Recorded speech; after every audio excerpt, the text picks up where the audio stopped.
Thank you very much, dear Catherine Harrington. Thank you very much for such kind of introduction. And for me, participate here is honor, especially because I'm responsible on Article 9 in my work, especially last 6 years. Citizenship question and stateless question is important part of CEDAW. Oh, yes. Then I need 10 minutes, not 7. Yes. Because if it will be going to the translation, I need to see. Yes? Yes. Thanks a Take lot. your time. Thank you very much. And I want to thank honored to participate in this global campaign for equality and nationality rights, and to thank the Inter-Parliamentary Union, UN Office of the High Commissioner for Refugees, UN Women and Equality Now for organizing such kind of excellent and important event, which need to be continuing, by the way, not just in Geneva, I think, but regionally. I think for Arabian countries, it must be this special, for African countries, for East Europe, for European, for ASEAN and Latin American, which is important. Because we have not ideal country at this moment. When we go to the situation today, International Day of Human Rights. Today is the day of democracy. Today is the day of transparency. Today is the day of equality. And when we go from this side, we need to understand that the main point, as today we have more than 25 conflict situations which continue. For example, at this moment in Darfur, thousands and thousands of women and children waiting on the borders for the humanitarian aid. What's happening in Palestine, what's happening in Ukraine, what's happening in Sudan. We wish just it will be peace for everybody. And today, when we're going for such kind of questions, the work of UNHCR is very important. And as CEDAW committee member, as UN Women, as all the United Nations structures, we'll be working on these questions. And nationality and stateless questions is a fundamental situation, fundamental rights of the people, of the humans in the world.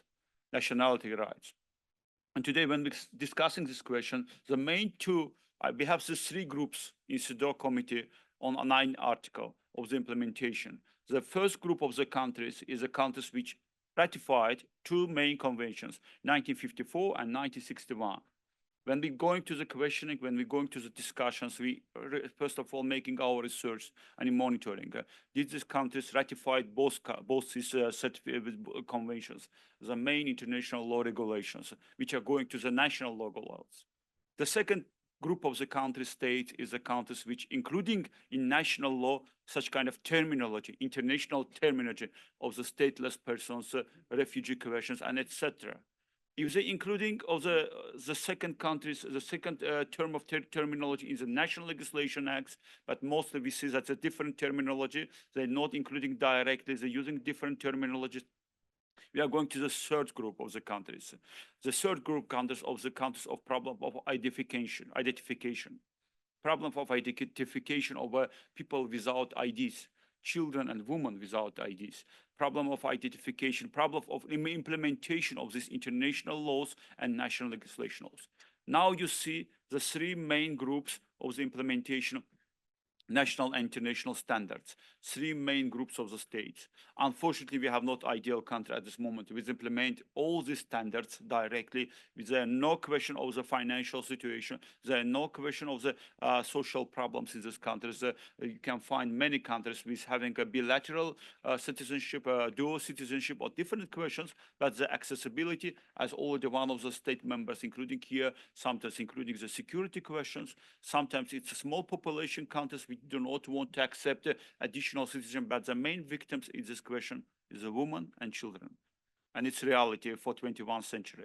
I will go to this point and one more time include what's the real understanding. When we say about the child marriages, when we say about the forced marriages, when we say about the trafficking questions, when we say about the forced labors, when we say about the international standards violations, human rights standards violations, all questions sometimes coming to the stateless questions, to the questions of the citizenships. We have such kind of countries which have, at this moment, unfortunately, children without IDs, women without IDs. We have such kind of countries which did not accept citizenships of the children of the wife, or wife's citizenships at the same time. And it's reality. It's a question of 21st century. And it's reality that we must work on this side. Why it's including? The first countries groups, including, as I already including here, one of the speakers, it's security questions. The next groups of the countries, they do not want to implement different nationals to their countries. They want to be clean, as including in this question. And we have several points understandings. For me, it's important that international law will be implemented. And today, as Universal Human Rights Declaration and CEDAW Convention, Child Rights Convention, at the same time UNHCR, two main conventions are the fundamental parts of the human rights system and must be implemented as part of the universal systems of human rights. That's why when our citizens, world citizens living in these countries, they do not have acceptance to the equal citizenship rights in these countries, living here more than 10, 15, sometimes 20 years, it's violation of human rights. And it's reality.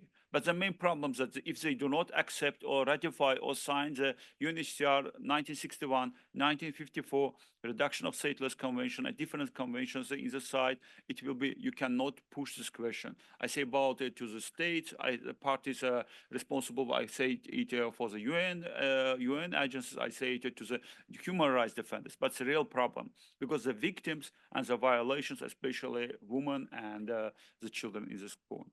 For me, his understanding is very clear. We know what's happening in our countries. We know what's the real problems. We know the conflict situations happens, the losing ideas, colonialism policy, which are continuing till these days, and how you are fighting against this colonialist policy. What's the real problems? When you're beginning the war in the Africa, in Asia, in Latin America, after you're saying that refugees coming to your country, that's why it's the interest of big countries. For me, that's as international lawyer, interest of the identification of terminology, which including in the universal documents, as a gender mainstreaming, gender equality, equality and accessibility for nationalities and different sides. And it's time, because I must stop in this point. Thank